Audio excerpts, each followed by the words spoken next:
आप सभी लोगों का स्वागत है। और आइए आज अपने लोग विज्ञान का एक छोटा सा पॉइंट पढ़ें, मनुष्य में लिंग निर्धारण। मनुष्य में लिंग निर्धारण, सेक्स डिटर्मिनेशन। मनुष्य में सेक्स डिटर्मिनेशन मतलब आने वाली संतान, पैदा होने वाली संतान नर होगी कि मादा होगी, लड़की होगा कि लड़की होगी कि लड़का होगा, इसका निर्धारण कैसे होगा? ये निर्धारण कौन करेगा? मां करेगी कि पिता करेगा? इसी बिंदु का आइए हम लोग आज अध्ययन करें। देखिए, प्रकृति ने अपनी कायनात में तरह तरह के जीवधारी बनाए हैं, किस्म किस्म के वंडरफुल जंतुओं का निर्माण किया है प्रकृति ने। अब कुछ जीवधारी तो ऐसे होते हैं कि वो उभयलिंगी होते हैं, एक ही शरीर में दोनों जनन अंग, नर जनन अंग भी और मादा जनन अंग भी। जैसे केचुआ। अब केचुआ एक ऐसा प्राणी है कि उसमें नर अंग जनन अंग और मादा जनन अंग दोनों होते हैं। तो ऐसे जानवरों को बोलते हैं उभयलिंगी। उभय मतलब दोनों और लिंगी मतलब लिंग। ऐसे जंतु जिनमें दो लिंग हों, नर और मादा दोनों, आपस में ही वो सेक्सुअल क्रिया करके नई पीढ़ी का निर्माण कर देते हैं। ऐसे जंतुओं को हम बोलते हैं उभयलिंगी। और जीवधारी, कुछ जीवधारी ऐसे होते हैं कि उनके शरीर में केवल एक ही प्रकार का लिंग होता है। जैसे मनुष्य, मनुष्य में मेल का लिंग दूसरी तरह का होता है, फीमेल का दूसरी तरह से, इसलिए ये मेल फीमेल कहलाते हैं। अब ये ऐसे जीवधारी जो एक लिंगी होते हैं, एक लिंगी होते हैं मतलब ऐसे प्राणी जिनमें नर अलग होते हैं, मादा अलग होते हैं, उनमें मनुष्य, और मनुष्य में ये कैसे निर्धारित होगा कि आने वाली जनरेशन लड़की होगी कि लड़का होगा? यही है मनुष्य में लिंग निर्धारण। ये कैसे होगा? आइए अपने लोग देखें। अपने लोग कैसे हैं? उभयलिंगी कि एक लिंगी? अपने लोग एक लिंगी। और केचुआ उभयलिंगी। एक नंबर का कभी कभी प्रश्न आ जाता है कि किसी एक उभयलिंगी जंतु का नाम बताए। केचुआ याद किए रखना। केचुआ देखे हो? मिट्टी में घूमा टहला करता है और किसानों का मित्र कहलाता है केचुआ। ये उभयलिंगी होता है।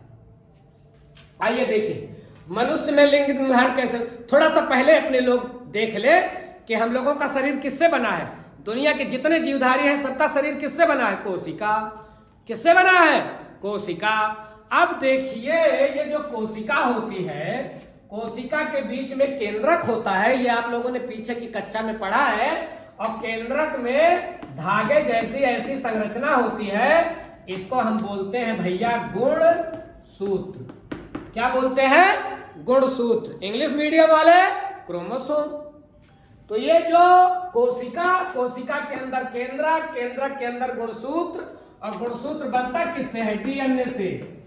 तो गुणसूत्र की इकाई डीएनए, डीऑक्सीराइबोन्यूक्लिक एसिड। अब ये जो गुणसूत्र होता है, ये धागे जैसी संरचना है। सूत्र, सूत्र माने सूत, सूत का मतलब धागा, और गुण का मतलब कैरेक्टर।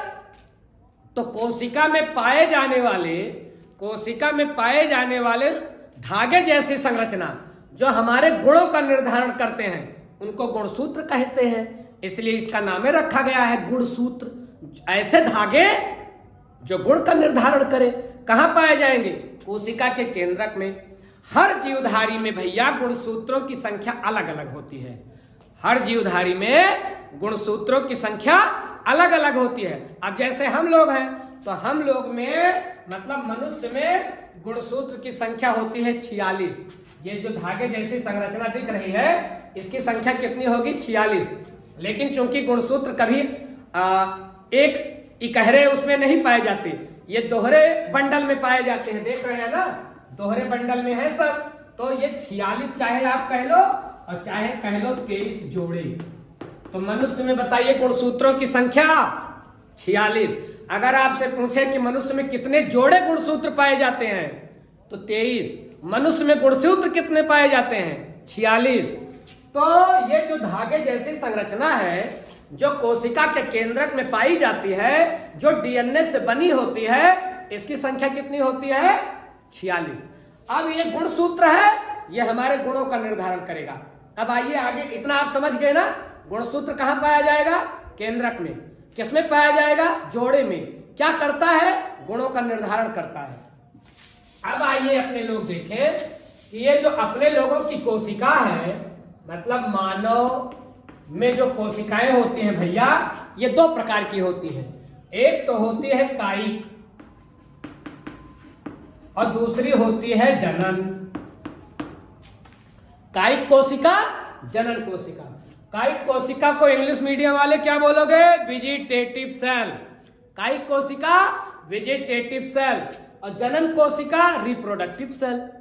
कायिक कोशिका को क्या बोलोगे? वेजिटेटिव सेल और जनन कोशिका को रिप्रोडक्टिव सेल। अब ये जो कायिक कोशिका होती है, हम लोगों के शरीर में दो प्रकार की कोशिकाएं हैं, कायिक जनन, कायिक जनन। अब ये जो कायिक कोशिका होती है, ये अंगुली, हाथ, पैर, नाक, मुंह, पेट, पीठ, यहां कौन सी कोशिका पाई जाएगी? कायिक। भैया कायिक का मतलब, कायिक शब्द किससे बना है? काया से, और काया मतलब शरीर। तो शरीर में जो कोशिका अपने लोगों के पूरे दिख रही पाई जाती है, जो शरीर अपने लोगों का बना है, ये कायिक कोशिका से बना है। और जनन कोशिका, जनन अंग में पाई जाने वाली कोशिका, जनन अंग में पाई जाने वाली कोशिका को हम बोलते हैं जनन कोशिका। अब नर के शुक्राणु में और मादा के अंडाणु में, नर के, अब जनन कोशिका कहां होगी? शुक्राणु, नर में शुक्राणु और मादा में अंडाणु। तो मादा के मतलब महिला के अंडाणु में पाई जाने वाली कोशिका जनन कोशिका होगी और पुरुष के शुक्राणु में पाई जाने वाली कोशिका जनन कोशिका होगी। तो जनन अंग से निकलने वाली कोशिका, जनन अंग में पाई जाने वाली कोशिका जनन कोशिका, और शरीर की कोशिका कायिक कोशिका। अब ये जो शरीर की कोशिका होती है, ध्यान रखिएगा, इसमें भी 23 जोड़ा गुणसूत्र पाया जाता है, और जो ये जनन कोशिका होती है, इसमें भी 23 जोड़ा गुणसूत्र पाया जाएगा। हर कोशिका में 23 जोड़ा गुणसूत्र। अब अपने लोग जब छोटे होते हैं तो कोशिकाओं की संख्या कम होती है, कोशिका मतलब बंटवारा करती है, कोशिकाओं में विभाजन होता है, सेल डिवीजन होता है। एक कोशिका, दो कोशिका, 10 कोशिका, 50 कोशिका, 100, 1000, लाख, करोड़, अरब, खरब कोशिकाएं बनती हैं, तो एक डेवलप ह्यूमन बॉडी बनता है। तो जब कायिक कोशिकाओं में डिवाइडेशन होता है, मतलब डिवीजन होता है, तो इसमें होता है समसूत्री। मतलब जैसे अपने लोगों के शरीर में कहीं घाव लग जाए और मांस कट करके कहीं गिर जाए, तो अपने लोगों के शरीर पर गहरा हो जाता है, लेकिन 2 साल के बाद, 4 साल के बाद, 10 साल के बाद वो घाव फिर से भर जाता है। क्यों भर जाता है? क्योंकि अपने लोगों के शरीर का जहां घाव लगा रहता है, उसके अगल बगल की कोशिका विभाजन करना शुरू कर देती हैं, और तब तक विभाजन करती हैं, तब तक विभाजन करती हैं जब तक कि वो घाव भर ना जाए। ठीक इसी प्रकार से पेड़ पौधों में देखें, पेड़ पौधों का कोई हिस्सा हम लोग काट देते हैं, वहां घाव हो जाता है, लेकिन 2 साल 4 साल के बाद वो घाव अपने आप पूरा हो जाता है। कौन पूरा कर देता है? कायिक कोशिकाएं विभाजन करती हैं और समसूत्री विभाजन करती हैं। समसूत्री विभाजन का मतलब हुआ कि ये जो गुणसूत्र है, सूत्र वही गुणसूत्र, सम बराबर बराबर जाएगा। मतलब 46 है तो अगली कोशिका में भी 46 गुणसूत्र जाएगा। ये कायिक कोशिका की बात मैं आपको बता रहा हूं। जैसे अंगुली का कोई हिस्सा कट गया, अब अंगुली का कोई हिस्सा कट गया तो वहां जो सेल डिवीजन होगा वो समसूत्री होगा। मतलब जितने जनक कोशिका में जितने गुणसूत्र रहेंगे, जो नई कोशिका बनेगी उसमें भी उतने ही गुणसूत्र होंगे। इसको बोला जाएगा समसूत्री विभाजन। इस पर भी हम लोग कभी क्लास ले लेंगे। अब आए जनन कोशिका। चूंकि अपने को पढ़ना है लिंग निर्धारण, और लिंग निर्धारण होगा जनन अंगों से। जनन अंग में जो पाई जाने वाली कोशिका है उससे लिंग का निर्धारण होगा।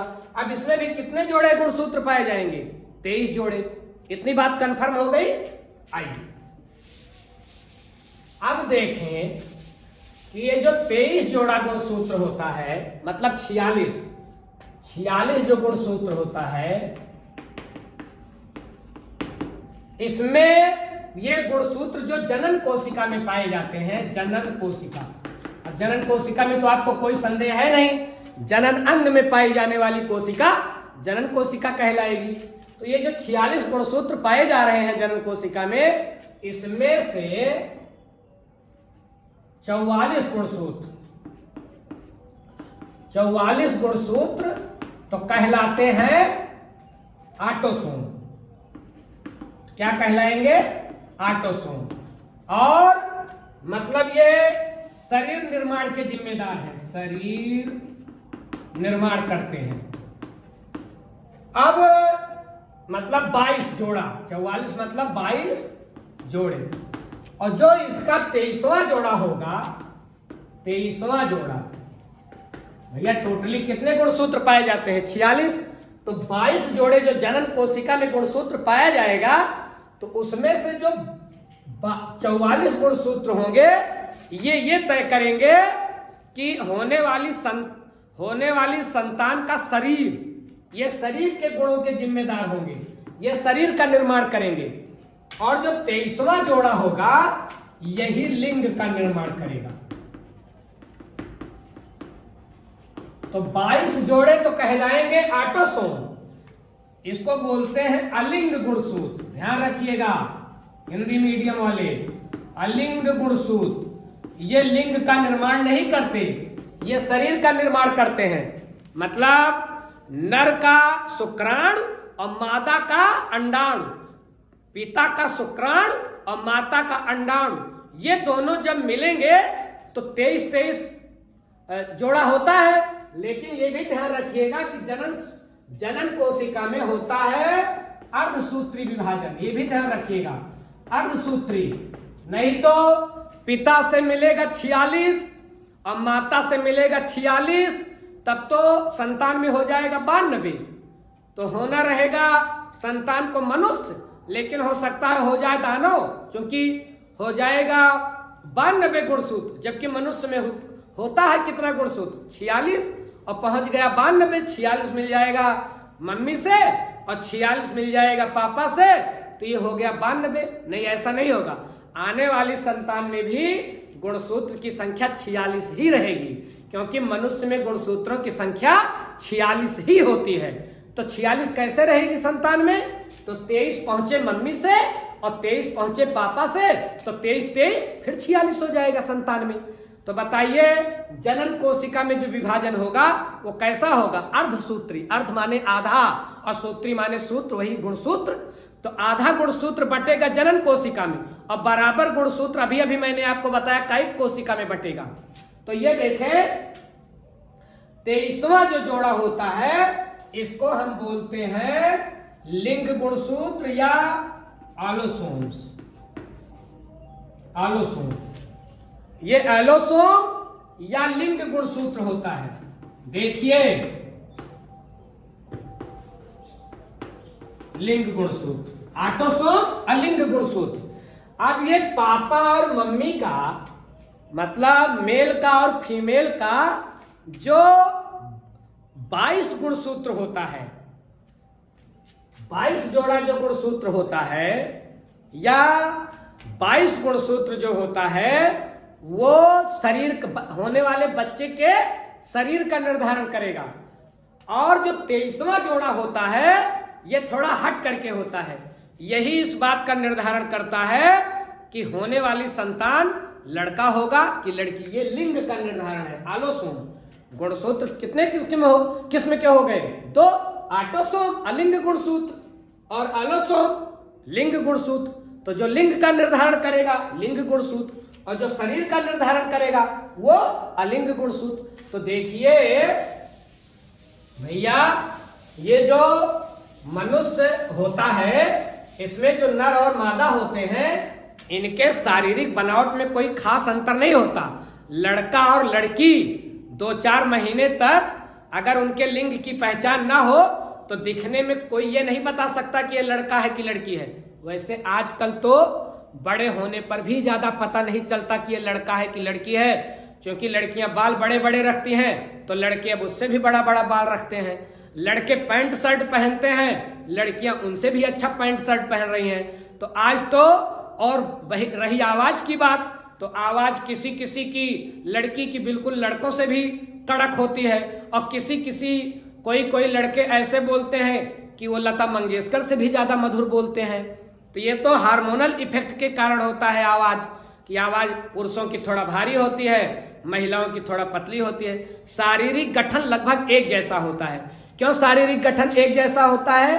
क्योंकि ये जो 22 गुणसूत्र हैं, मतलब 22 जोड़े जो गुणसूत्र हैं, ये तो शरीर का निर्माण करते हैं। 22 केवल 23वां जोड़ा लिंग का निर्धारण करेगा।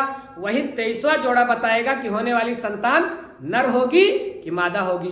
तो देखिए, अगर फीमेल मेल है, एक बात और ध्यान रखिएगा, मतलब ये हो गया मेल मतलब फादर और फीमेल मतलब मदर। अब अगर मेल है तो 22 जोड़ा गुणसूत्र तो ये ऑटोसोम हो गया।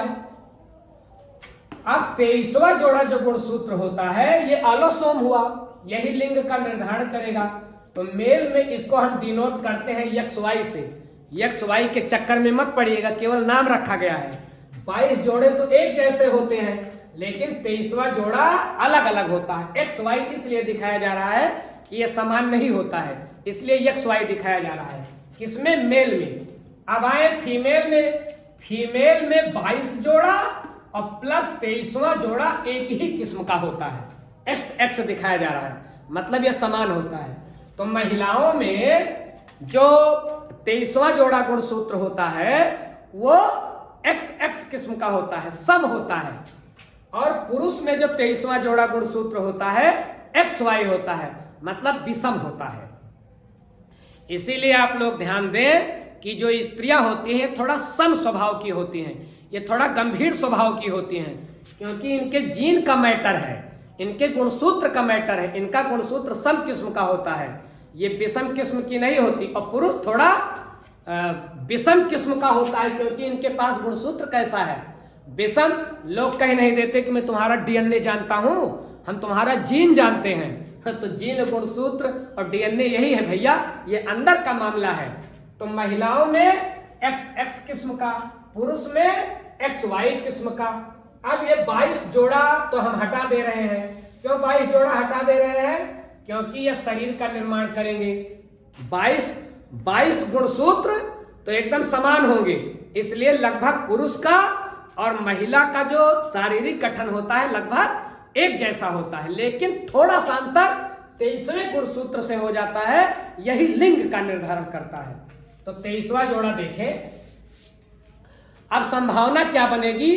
22 उधर का 22 जोड़ा और इधर का 22 जोड़ा और 23वां जोड़ा ये, 23वां जोड़ा ये, मतलब 23 अगर आधा आधा बटेगा तो 22 यहां से और एक ये 23वां, और आधा माता से तो 22 और एक ये 23वां, तो 23 जा करके संतान में फिर हो जाएगा 46। ये मैंने आपको पहले ही बताया।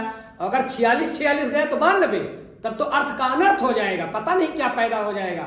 होने वाली संतान तो फिर हो सकता है कोई विशालकाय जानवर हो जाए, लेकिन ऐसा प्रकृति कभी होने नहीं देती। 23 गुणसूत्र ही संतान में जाएगी। अब आइए जरा देख लें कि लिंग निर्धारण कैसे होगा। मेन पॉइंट यही है लिंग निर्धारण का, लेकिन पीछे की बात आप समझे रहेंगे तो इसको बखूबी आप लिख सकेंगे। बाकी लिखना आपको इतना ही है, समझना इतना ही है। मेल का XY और फीमेल का XX। अब देखिए कंडीशन क्या क्या बन सकती है। कंडीशन 4 बन सकती है। हो सकता है कि मेल का X और फीमेल का X गुणसूत्र ये मिलकर के एक जोड़ा, जो 23वां जोड़ा बनाए गुणसूत्र, वो XX किस्म का बताइए। तो X भैया आप बताइए, XX किस्म का अगर 23वां जोड़ा हो गया गुणसूत्र तो होने वाली संतान क्या होगी? निश्चित रूप से फीमेल, क्योंकि फीमेल में 23वां जोड़ा गुणसूत्र क्या होता है जनन कोशिका में? XX किस्म का।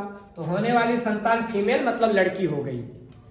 और देखें, अगर ये वाला X इस वाले X से, ये वाला X इस वाले X से मिल गया, तो बताइए होने वाली संतान क्या हो जाएगी? ये भी XX मतलब फीमेल मतलब लड़की हो जाएगी। अब इसको आप ध्यान दें कि अगर Y वाला गुणसूत्र का हिस्सा फीमेल के X से मिल रहा है, तो बताइए ये क्या हो गया? ये हो गया XY। और अभी अपने लोगों ने देखा कि एक्स वाई अगर गुणसूत्र 23वां हो गया तो फिर संतान तो कैसा होता है, वो होता है मेल, मतलब होने वाली संतान हो गई लड़का। और अगर ये वाई इस वाले एक्स से मिला तो एक्स वाई होने वाली संतान हो जाएगी मेल। तो देखिए माता पिता से होने वाली जो संतान है वो लड़का होगी कि लड़की होगी, इसकी संभावना कितनी जा रही है 50-50। लड़का भी हो सकता है, लड़की भी हो सकती है। अगर एक्स से मिला ड्यूरिंग रिप्रोडक्शन, अगर निषेचन के दौरान एक्स से मिला तो फीमेल, एक्स से मिला फीमेल, वाई एक्स से मिला मेल, वाई एक्स से मिला मेल। तो अगर एक्स से वाई मिल रहा है तो होने वाली संतान लड़का, अगर एक्स से एक्स मिल रहा है तो होने वाली संतान लड़की। तो अब बताइए यहां ये होने वाली जो संतान है ये लड़का होगी कि लड़की होगी, इसका निर्धारण कौन कर रहा है, फादर की मदर? निश्चित रूप से इसका निर्धारण फादर कर रहा है। लेकिन अपने लोगों के समाज में पहले भी ये धारणा थी और लगभग अभी भी ये धारणा खत्म नहीं हुई है कि अगर किसी महिला को लड़की ही लड़की होती जा रही है तो लोग महिला को दोष देते हैं। अपने समाज में अभी भी लड़के लड़कियों में काफी भेद किया जाता है अभी भी, यद्यपि सरकार के प्रयास से और जन जागरूकता से लड़की लड़कों में भेद लगभग खत्म हो चुका है, लेकिन लिंग के आधार पर अभी भी भेदभाव किया जाता है। और अगर किसी के घर में लड़की ही लड़की होती चली गई तो औरतों को हे दृष्टि से देखा जाता है कि इसके कारण ये केवल लड़की ही लड़की पैदा कर रही है, जबकि जिम्मेदार कौन है? जिम्मेदार तो मेल है, क्योंकि उसके पास ऐसा गुणसूत्र है कि होने वाली संतान का निर्धारण वो करेगा कि लड़का होगा। महिला के अंदर तो XX किस्म का है, तो होने वाली संतान कमिंग जो जनरेशन है, संतति है, वो मेल होगी कि फीमेल होगी। इसका ज्यादा रिस्पॉन्सिबल कौन है? इसका ज्यादा रिस्पॉन्सिबल है फादर, मेल। तो भैया ये रहा मनुष्य में लिंग निर्धारण। किस गुणसूत्र से क्लियर होगा? 23वें गुणसूत्र से। 22 गुणसूत्र जो लैंगिक जो जनन अंग में पाए जाने वाले जो 22 जोड़े गुणसूत्र हैं वो किसका निर्धारण करेंगे? वो निर्धारण करेंगे शरीर का। और 23वां जोड़ा ये बताएगा कि लिंग कौन सा होगा, जो है नर जनन अंग बनेगा कि मादा जनन अंग बनेगा। तो मुझे लगता है कि ये पॉइंट आप समझ गए होंगे। ऐसे ही विज्ञान के अन्य बिंदुओं के साथ आगे भी मिलेंगे।